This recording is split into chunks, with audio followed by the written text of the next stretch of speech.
Este podcast se grabó el pasado 25 de abril en la Universidad de Deusto, en el marco de la Jornada de Cuidados Paliativos desde el Modelo Asistencial de San Juan de Dios, organizada por el Hospital San Juan de Dios de Santurtzi con motivo de su centenario. En ella participaron Montserrat Buisán Gallardo, directora corporativa de Programas Sociales de la Fundación La Caixa, Julio Gómez Cañedo, coordinador de la Unidad de Cuidados Paliativos del Hospital San Juan de Dios de Santurtzi, y Ángeles Ballesta Barranco, médica de esta unidad. La mesa de expertos fue moderada por Fermín Pezteguía Hernández, periodista especializado en salud del diario El Correo. Viviendo en la frontera, un podcast para visibilizar los cuidados paliativos del Hospital San Juan de Dios de Santurtzi. Vamos a hablar de cuidados paliativos, como digo, de atención al final de la vida. Gracias a San Juan de Dios por invitarme a participar en esta jornada y gracias también a los ponentes, a los tres que participáis en esta mesa. Julio Gómez es director del equipo de atención psicosocial en el Hospital San Juan de Dios de Santurtzi. Ángeles Ballesta es de la Unidad de Cuidados Paliativos también San Juan de Dios, en el mismo Santurtzi, y Montse Buisán, directora corporativa de Programas Sociales de la Fundación La Caixa. Julio Gómez, ¿desde qué principios, con qué enfoque aborda el Hospital San Juan de Dios los cuidados paliativos? Pues la verdad es que no nos cuesta mucho abordar este tema porque los propios principios de la institución, la hospitalidad, la responsabilidad, la espiritualidad, están tan dentro de la institución que se comparten perfectamente con los principios que rigen el mundo de los cuidados paliativos. Poner a la persona en el centro y desde la persona que está en el centro, sus necesidades y sus capacidades, cuidarla a lo largo de todo el proceso de su vida, también en el final de su vida. La atención al final de la vida es uno de los grandes debates sociales de los últimos años. Me gustaría, Ángeles, que nos cuentes desde tu punto de vista cuáles son los grandes tabús, los grandes mitos, los malentendidos que están en la mente de la sociedad cuando habla de esta cuestión. Pues el gran tabú hoy en día es la muerte. Hemos desplazado la muerte de la vida, cuando es parte de la vida. No se puede hablar de ella. Antes se hablaba en las plazas, en las casas, en los entornos, había temas de conversación alrededor de la muerte y últimamente pues nadie habla de ella. Hay miedo, se evita hablar de ella. ¿Por qué? Por miedo. También hemos perdido a veces esos arraigos que había, ritos que eran necesarios, los apartamos y ahora la gente pues no tiene esa facilidad de sacar el día a día. Sí, yo creo que hay un desplazamiento cultural en el que se produce en un momento determinado en el cual de repente la muerte ya no se habla, no se puede hablar. Claro, de lo que no hablas, cuanto más tiempo pasa sin hablarlo, cada vez cuesta más hablarlo. Entonces hemos ido acumulando tiempos, décadas, en las cuales la muerte no era tema de conversación. Niño, de eso no se habla.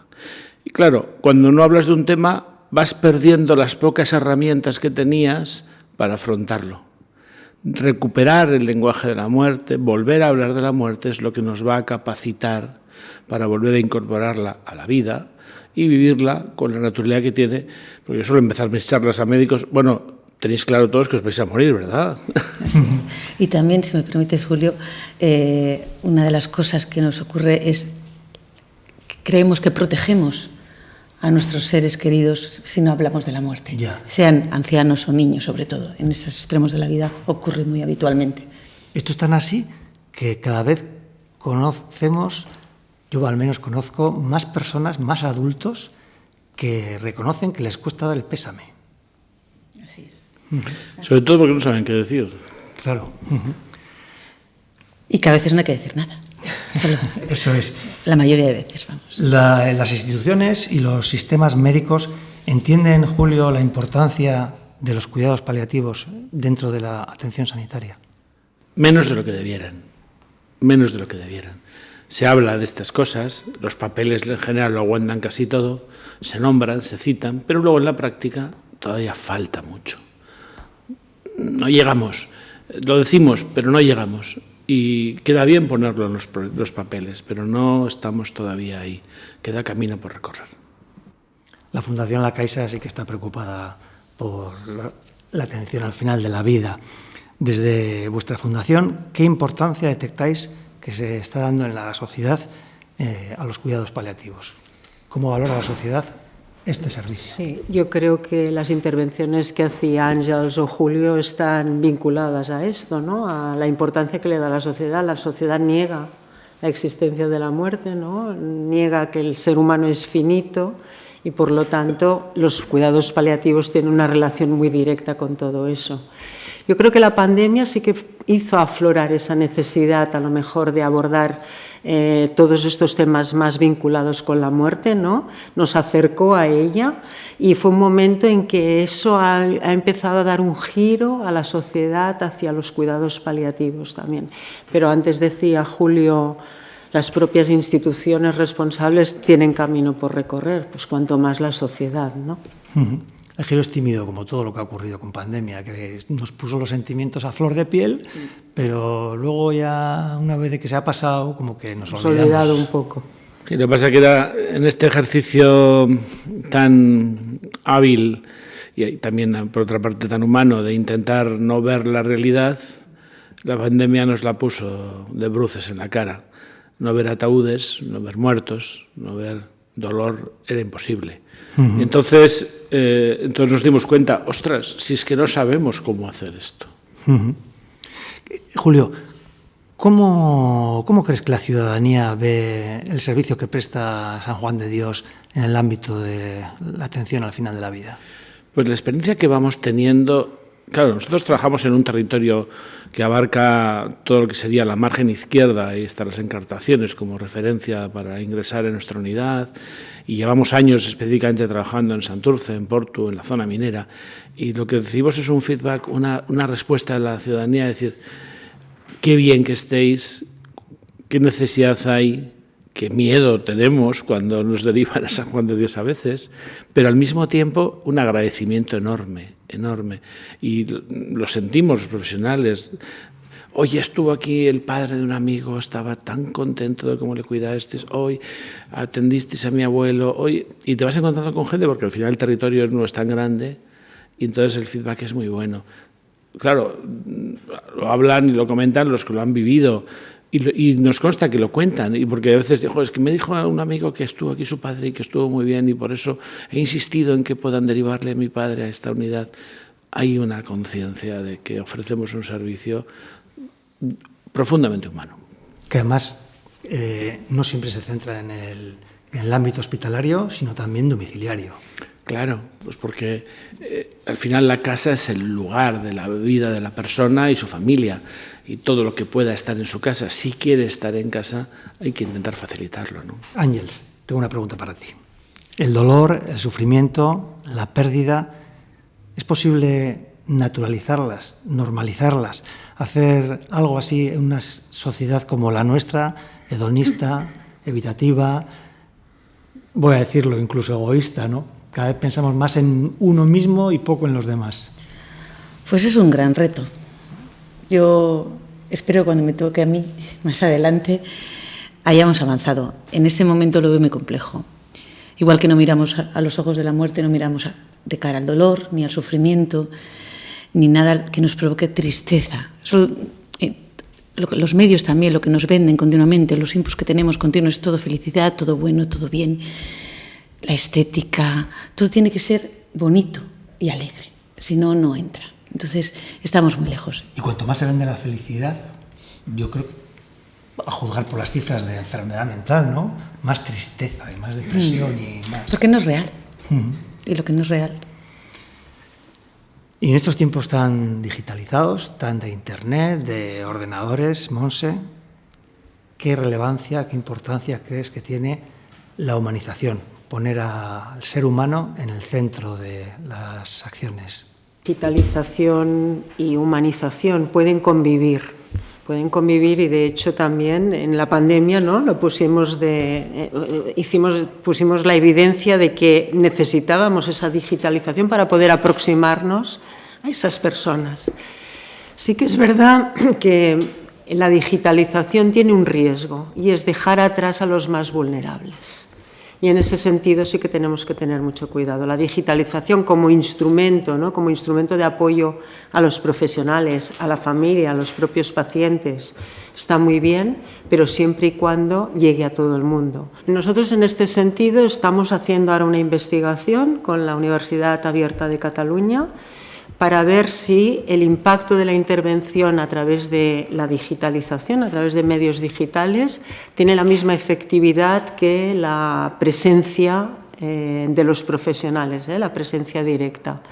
O en qué factores debemos mejorar cuando atendemos a través de esos medios digitales para que haya la mínima brecha con la presencia de los profesionales. Estamos ahí a la espera, muy interesados. Yo creo que también, igual que hay competencia profesional, ¿no? en la atención presencial tiene que haber, ¿no? Unas herramientas, unas habilidades por parte de los profesionales. Eso se tiene que construir con la herramienta de la digitalización.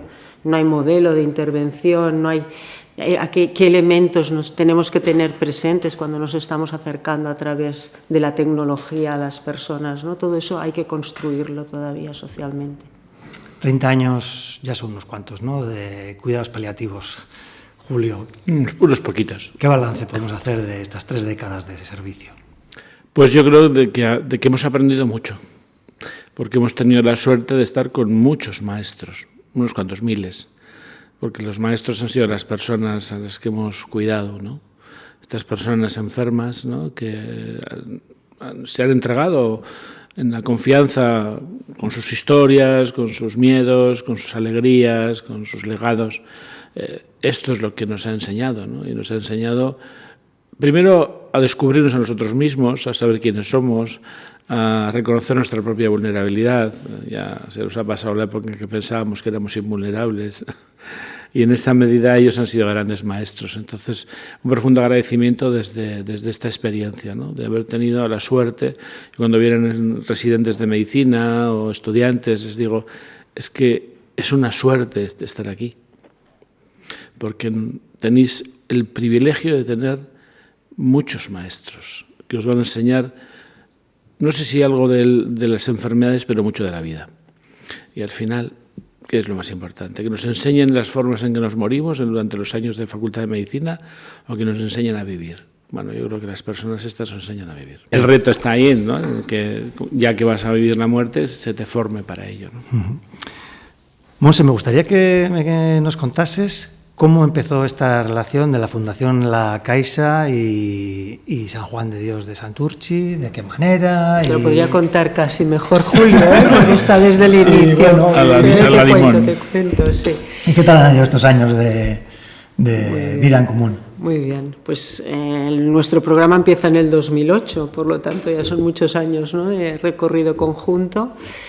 Y empieza abriendo una convocatoria, después de definir qué queríamos hacer, con qué modelo de intervención, abrimos una convocatoria para que se pudieran presentar distintas entidades sociales sin ánimo de lucro del ámbito sociosanitario.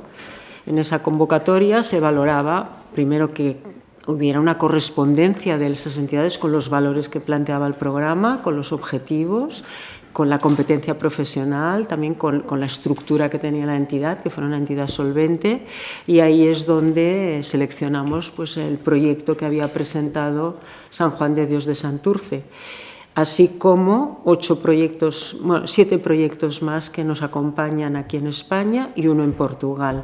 Tenemos la presencia de la Orden de San Juan de Dios en 15 provincias de España, 2 equipos en Madrid en concreto y uno en Portugal. ¿Cómo es la relación? Yo creo que decía antes, ¿no?, hemos establecido una relación profesional, hemos ido aprendiendo todos. Julio decía, los grandes maestros han sido nuestros pacientes. Para nosotros los grandes maestros han sido ellos a través de la experiencia de los pacientes. Por lo tanto, nuestro programa también ha crecido de su mano. Hemos ido aprendiendo todos, hemos ido haciendo, ¿no?, mejoras permanentes, y yo creo que es una relación que en estos momentos podemos decir que es muy estable en el tiempo, que es de confianza profesional, pero también hemos tejido vínculos personales, que ya sabéis que eso personal ayuda en todas las ocasiones. Alguien me decía que no puedes enseñar paliativos si tú no vives los valores que marcan la práctica. Y en la medida en que éramos dos instituciones y personas de estas instituciones que vivíamos estos valores, la conexión era inevitable, porque compartimos valores, y compartimos valores institucionales y personales. Entonces ahí se ha dado un proceso de construcción compartida que no sé, ha llevado a llevar 16 años y lo que quede en el camino, ¿no? Bueno, o sea y que quede mucho, ¿no? La valoración es tremendamente positiva, entiendo. Sí, porque se van creando cosas nuevas. Fíjate en el itinerario que ponías antes en la presentación, ¿no? De los hitos, ¿no? En cada hito, como en cada momento, ¿no?, de la evolución del programa que hemos ido aportando, ¿no? Detectando nuevas realidades, nuevos pasos, nuevas cosas, ¿no? A mí me gusta hablar de historias personales. Y entonces me gustaría, Ángeles, que me contases o que nos contases un poquito tu historia personal, ¿no?, tu trayectoria profesional en cuidados paliativos, de qué manera tu trabajo ha impactado, hasta donde te apetezca en tu vida.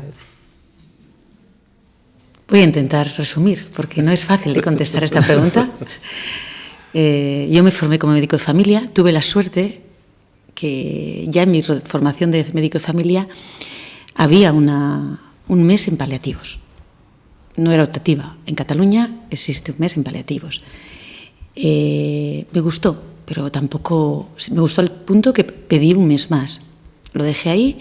Mi vida profesional empezó en un centro de salud, en atención primaria, como médico de familia, siempre vinculada a las urgencias. Me encantaban las urgencias. Mi vida dio un giro personal y me vine a Euskadi. Llegué a Euskadi, la vida me colocó en San Juan de Dios. No creo en las casualidades, supuestamente casualidad, pero ahora sé por qué estoy aquí. Llevaba un tiempo en las urgencias y alguien del hospital, el doctor Batiz, me vino a hablar del máster en cuidados paliativos. Yo en ese momento estaba buscando de nuevo algo en mi profesión, algo me estaba moviendo, me sentía inquieta, buscaba y dije, uy, pues voy a hacerlo. No era algo que había pensado, lo hice porque me lo ofrecieron. No sabía que poco después iba a hacer un concierto con Osakidetza y que me iban a ofrecer trabajar en paliativos. Y durante el primer año estuve combinando urgencias y paliativos. Me daba miedo dar el salto, soy realista, me daba miedo. Esto me gusta, esto me está gustando mucho, no sabía qué pasaba, pero yo quería estar solo en paliativos, las urgencias ya no me aportaban. Pero por otro lado, alrededor oía mensajes de todo tipo y eso de, claro, a mí me han enseñado la medicina del curar, que en realidad nunca curamos, aunque estemos al otro lado, curamos muy poco. Pero a mí me han enseñado la medicina del curar, con el cuidado, pero no dirigida al cuidado. Y tuve dudas, pero bueno, cuando ya me adentré y iba habitación tras habitación, maestro tras maestro, me enganché. Eso me dijo Julio una vez, cuidado si te enganchas, que de aquí ya no sales. Julio, a nivel personal, ¿cómo lo ves? ¿Los profesionales llegan a acostumbrarse a trabajar en un contexto tan exigente desde el punto de vista emocional? Yo creo que no sería lo mejor acostumbrarse. O sea, yo creo que la palabra acostumbrarse es como que le quita potencia a lo que vivimos. Yo creo que tenemos el regalo de vivir una experiencia intensa. Lo que vamos aprendiendo es a aprender de ella y a dotarla de sentido, ¿no? A que esto que estamos haciendo tenga sentido, ¿no? Y cuando notamos el mayor cansancio es cuando no le dedicamos tiempo a encontrar sentido, cuando no paramos lo suficiente como para decir, a ver, me he enterado de lo que ha pasado, o llevo 10 días aquí trabajando en piloto automático y no sé lo que está pasando, ¿no? Entonces, cuando mantengo vivo la conciencia de sentido de lo que estoy haciendo, es cuando puedo seguir viviendo en ello. Y también me impide acostumbrarme. La costumbre es como si dejara de pensar. Yo funciono. Y no, si la clave no está en... Llevo mucho tiempo diciendo que a los compañeros, es que voy a desconectar. No, que no desconectes. Conéctate a otra cosa. O sea, si la clave no es hacer esfuerzos en desconectar, es conéctate con tu familia, cuando estás con ellos, conéctate con la película que se iba a ver, pero vive conectado. No intentes desconectarte, que es un rollo. O sea, vive conectado en cada momento. No hagas esfuerzos por apagar, sino por vivir. De hecho, Julio me lo lleva diciendo desde el primer año, lo de no desconectes. Ya, es muy interesante esta reflexión. Sí, y ahí voy. Y muy difícil, ¿no? Ahí voy. De que eso ocurra. Muy bien. El trabajo en equipo, ¿qué valor, qué importancia, qué peso tiene dentro de la atención de paliativos? Y cuando digo en equipo no me refiero solo a médicos, enfermeras, sino también a la familia como parte del equipo de atención al paciente. Yo, más que como parte, ellos son el equipo y nosotros entramos ahí a ayudar a ese equipo que ya está formado, porque cuando llegamos, hablo de las familias, es que es clave, cuando nosotros llegamos a una situación, sea en casa o en el hospital, hay un recorrido previo, hay una estructura. Llevan tanto hecho que creo que nosotros entramos con otras herramientas a ayudarles en ese camino. El equipo es clave, el equipo con la familia y el equipo con el que tenemos la suerte de trabajar. Somos un equipo desde la compañera que recibe en la puerta en San Juan de Dios, la administrativa que le dice dónde está su paciente que acaba de ingresar, cómo abre la puerta, cómo le sonríe, cómo le recibe. Las personal de la limpieza que entran de una manera u otra a la habitación, las auxiliares, las enfermeras, agente espiritual. Es que no hay nadie más importante que otro. Todos hacemos una labor clave para ayudar a esa familia y a ese paciente. El equipo es, para mí, la clave. Hablando de trabajar en equipo, Montse, me gustaría que nos contaras cómo ven las organizaciones científicas, las sociedades científicas, el trabajo que presta la Caixa a organizaciones como San Juan de Dios y sus servicios de cuidados paliativos. Yo creo que valoran muy bien la integración que el programa, ¿no?, está haciendo en el trabajo que ellas, en su objeto como tal, ¿no?, como organizaciones científicas, pero no solo por el programa y no solo por Fundación La Caixa, sino porque atender estos aspectos que están diciendo Julio o que están diciendo también Àngels requiere el compromiso de todos. Y esto es así, no hay ninguna otra opción. Por lo tanto, creo que en la medida que avancemos en integrar agentes que aportan valor al cuidado de las personas, creo que es un paso adelante, un avance social. Y en este sentido creo que las organizaciones científicas también lo valoran de esta manera, ¿no? Y yo que estoy en SECPAL y estuve un tiempo en la Junta de SECPAL, lo cierto es que este programa no ha caído como una especie de extraterrestre, sino que ha crecido junto con los equipos que son los que conforman SECPAL, la Sociedad Española de Cuidados Paliativos. Entonces, desde el primer momento, la experiencia, en este caso de esta sociedad científica, la del campo de los paliativos, lo ha sentido como un aliado en un camino compartido, ¿no? Entonces, yo creo que en ese sentido, también la propia manera de desarrollarse este programa ha facilitado que se dé ese tipo de relación. No es que de repente aparece un donante que pone un dinero aquí y se desaparece, no.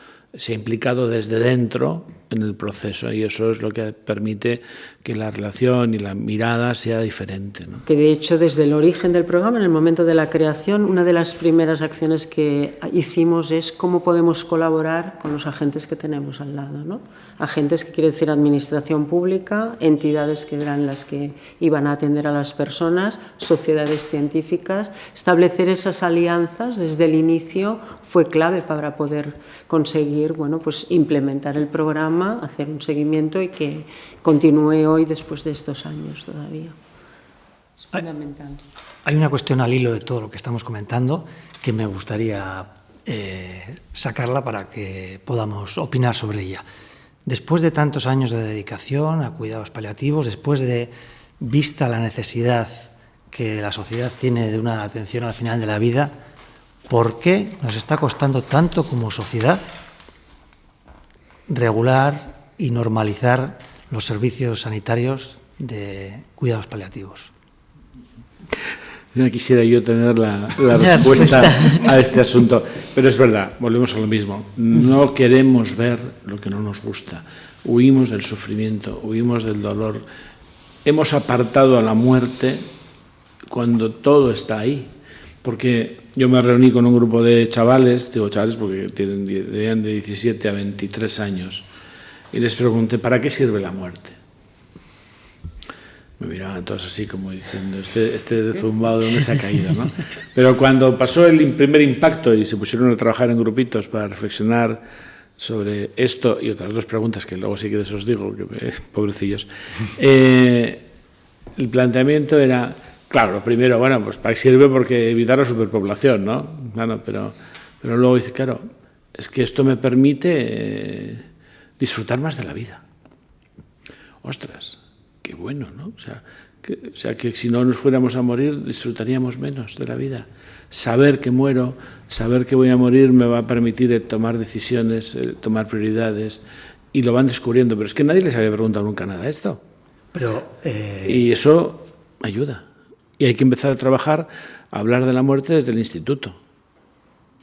No hay que empezar a hablar de la muerte cuando estoy enfermo o cuando se muere mi abuelito. No, desde el cole hay que empezar a hablar y hablar de la muerte, recuperar la muerte en el contexto social, para que al abordarlo desarrollemos herramientas para afrontarlo, para que las instituciones se impliquen en esto, para que esto sea parte de la agenda normal, natural. Si esto no es normalizar, es naturalizar, es parte de la vida. Pues en una sociedad envejecida como la nuestra deberían igual plantearse esto, porque cada vez, entiendo, la sociedad reflexiona más en torno a la muerte porque se ve más cerca de ella.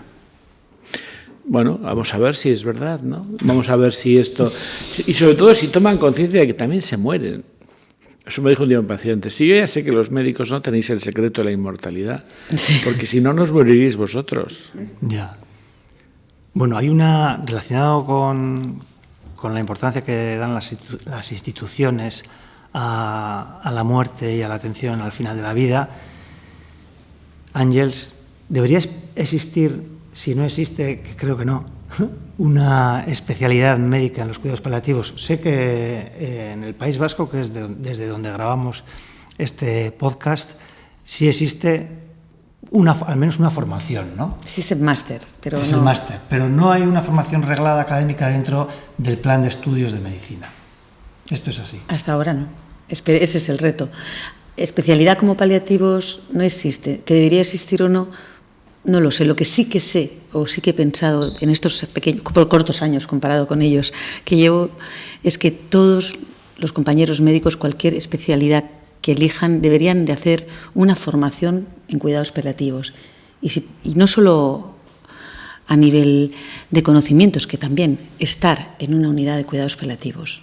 Eso creo que debería ser algo obligatorio en el programa, de todos los especialistas. Sí, yo lo que digo es que la realidad es que las universidades no lo incorporan como asignatura, solo hay 23 universidades, de cerca de 60, 70 universidades que lo tienen como asignatura. Es un reto evidente que se incorpore, porque parece que a los futuros médicos no se les va a morir ningún paciente, y sigue siendo no reconocido como una especialidad. ¿Qué pasa cuando no se reconoce como una especialidad?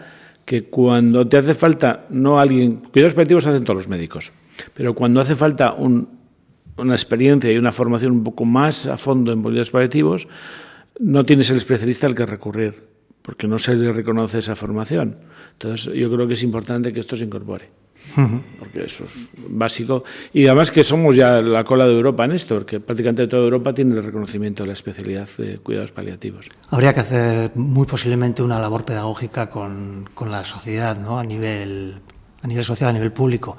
Pero claro, si no hay especialidades médicas, si los políticos no están preocupados con el asunto, si evitamos como sociedad la muerte, ¿cómo vamos a formarla frente a los cuidados paliativos?